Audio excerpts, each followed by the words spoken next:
This Ben Solo news has been wild. In an interview with Associated Press, Adam Driver had this to say: "I always was interested in doing another Star Wars. I'd been talking about doing another one since 2021. Kathleen Kennedy had reached out. I always said, with a great director and a great story, I'd be there in a second. I loved that character and I loved playing him."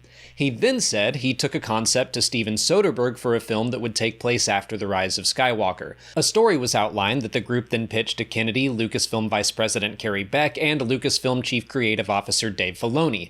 They were interested, so the filmmakers then pulled in Scott Z. Burns to write a script. Driver calls the result one of the coolest criffing scripts I had ever been a part of.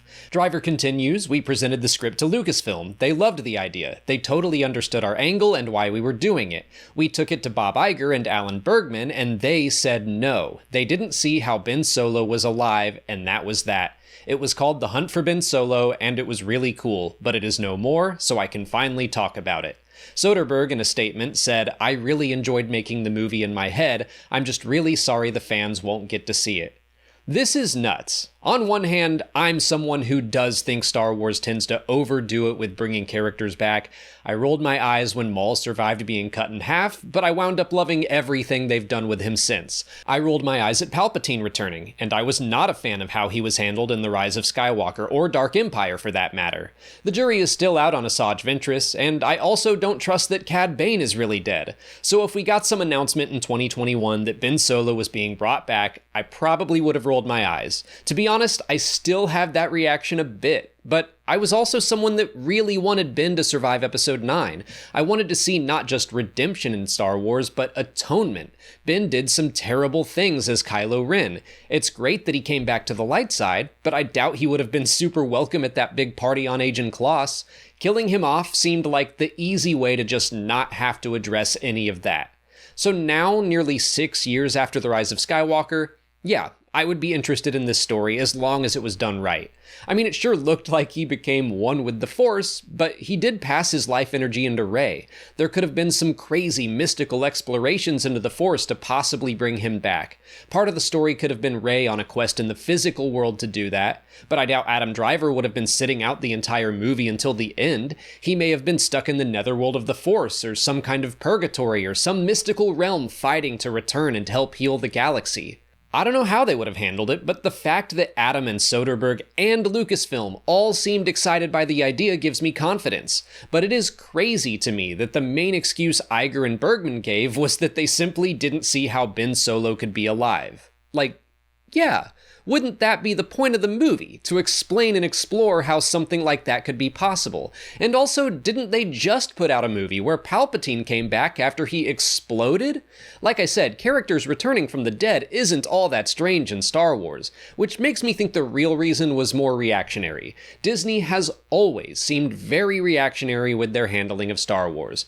Oh, the internet is being really mean about the prequels, let's distance our sequel movies from that trilogy. Ooh, the internet's being really mean about the sequel trilogy now, let's pull away from that era. Ooh, Solo didn't do that well at the box office, so let's slow down on our anthology movies. Actually, every other company is launching a streamer, so let's make Kenobi a streaming series. In fact, let's only focus on streaming series. Oh, you know what? Streaming is dead. Let's take one of our flagship streaming series and make it a movie now.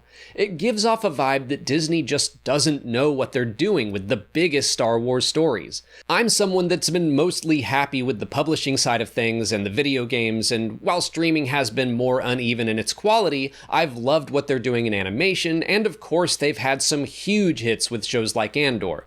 But no movies in 6 years is wild, especially when you hear about the talent they were seeking out, like Guillermo del Toro and now Soderbergh. I admit I'm feeling better about the future, as Lucasfilm seems to have established a plan for a bunch of different kinds of movies set in different eras. I think that's a good approach.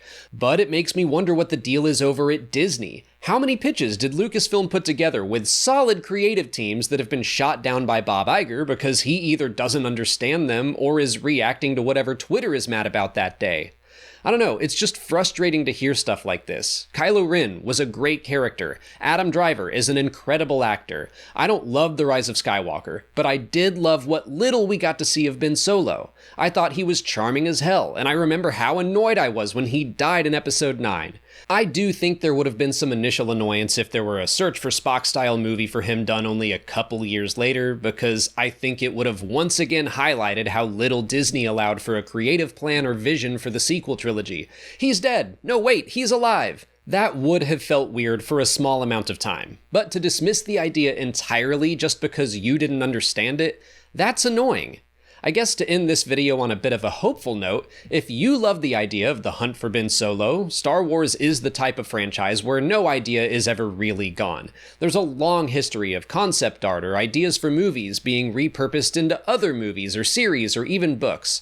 People have been speculating that maybe Adam threw this little tidbit out in an interview specifically to generate interest. I don't think that was his plan, but he has been unintentionally successful. This has generated a lot of buzz, so who knows? Maybe Driver and Soderbergh will get to share their vision someday. I'm not holding my breath. Honestly, I'm not devastated this movie never got made, and I don't think I'll be over the moon excited for it if it ever gets greenlit. I think this situation more highlights my frustration with Disney executives and their handling of Star Wars on the big screen for the past 6 years. So yeah, those are my thoughts. Let me know what you think of it all down in the comments. If you haven't already, please like this video, subscribe to the channel, follow us on our socials, and consider checking out our Patreon page. As always, thanks for watching, and may the Force be with you.